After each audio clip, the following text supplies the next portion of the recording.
Today's word is avowed. It is an adjective. It means publicly declared or admitted, openly stated or acknowledged by someone, often about their own beliefs, goals, or identity. Similar words include declared, admitted, open, professed. She is an avowed fan of space travel.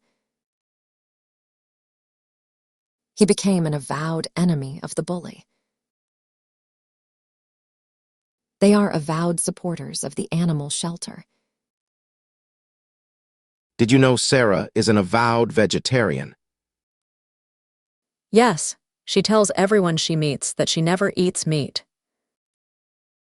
Emma explains that Sarah is an avowed vegetarian because she is open and honest about her choice to everyone.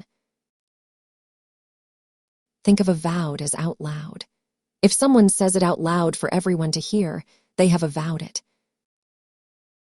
It is often used when talking about hobbies, beliefs, or interests.